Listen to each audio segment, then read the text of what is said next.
Peep peep, what is up ninjas? My name is Semerald. Tomorrow is my birthday. Now in front of us we're gonna have a MIDI from a new pack that we are creating here at Evolution of Sound. This is gonna be a collaboration between me and Jay Escar. Now Jay Escar is an amazing future bounce artist and I'm super excited to work with him because I think that he's eventually gonna blow up. I really love his music. I have some of his songs on repeat like Feel Good and Sins when I go to the gym.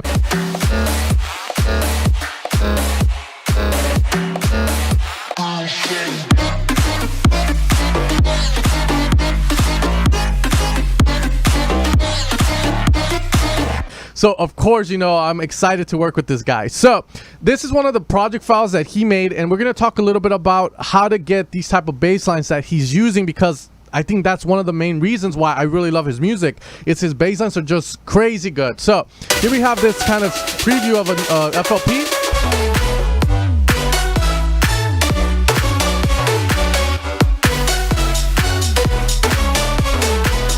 So that bassline action going on there is crazy. So going into the MIDI file for this, we're going to drop this here, the Sunshine MIDIs, and we're going to learn from it. That's one of the things I hope that you guys do with these project files that we release in these packs, is that you guys study them at this level where like, wow, that was cool. How did they do that? And then you keep that knowledge to yourself and now you know something new. So if we go into the you know, MIDI for that bassline, it looks like crazy complex. There's a lot of stuff going on there, but we're going to break it down so that you guys can use the same technique to get really cool basslines. Now, just because you learn this doesn't mean you're going to be good at it at first. There is some skill required in it, and I personally can't even get it down to the way he has it. So the first thing that you need to notice is that the type of bassline you want to use, you want to apply mono legato. That's the first step for this technique to work.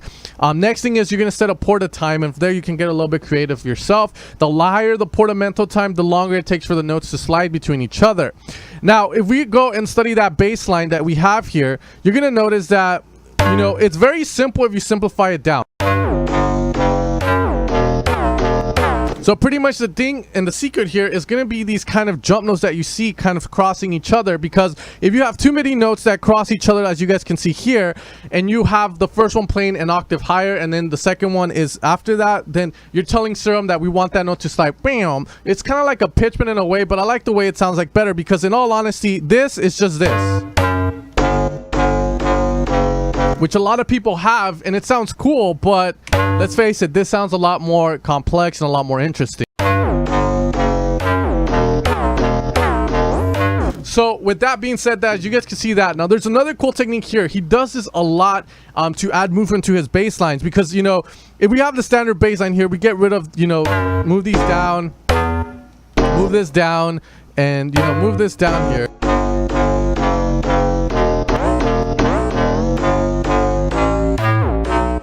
You know, it doesn't sound the same as having that movement here. And he makes it a little bit more complex here by having pretty much, you guys can see the E and then to a B. So we do a switch, because in reality, this should sound like this, as many people know.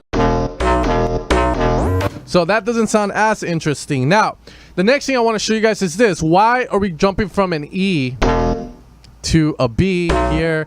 Why does that work? Well, when you make chords, you're gonna have three notes, obviously, right? So let's say here we just make a chord right here. We're doing the E minor chord here, which would be the E, the G, and the B. So here, in all honesty, if you want to do this kind of trick where you're jumping from one note to the other, it's always better to do it to a note that's harmonic to the note that you're originally on. In this instance, it's going to be the E. Now, let's go back to what we had here with Jay Escar. Now, let's say that I decide I don't want this note. Well, let's try the other note that's part of the chord, which is the G. So let's try that. And it sounds good as well because they're harmonic to each other. So, and that's going to be the technique I wanted to teach you guys today. It's very simple, but like I said, guys, use it. Try and use it next time you're making Future Bounce. I hope that these kind of help you. Future Bounce Evolution is going to be out next month. I have to finalize a date, but we're still working on a couple of the kick drums and claps and presets as well. It's going to contain a Serum sound bank, a Silent One sound bank, 3 Ableton project files in the style of Kirby and the style of I think Lucas and Steve, and in the style of Mesto. And then the FLPs are going to be all in the style of Jay Escar, what you just heard. They're going to be insane. So FLP users are going to get the FLP edition, you could say, which is going to contain the sound of Jay Escar. So it's going to be super dope, guys. I hope you guys are looking forward to it, and I hope you learned something from this video. You guys have an amazing day. Tomorrow's my birthday. I turned 25. I'm not too old, not too young. You're just in the middle there. You're just how I like it. All right, and just take care and have an amazing day.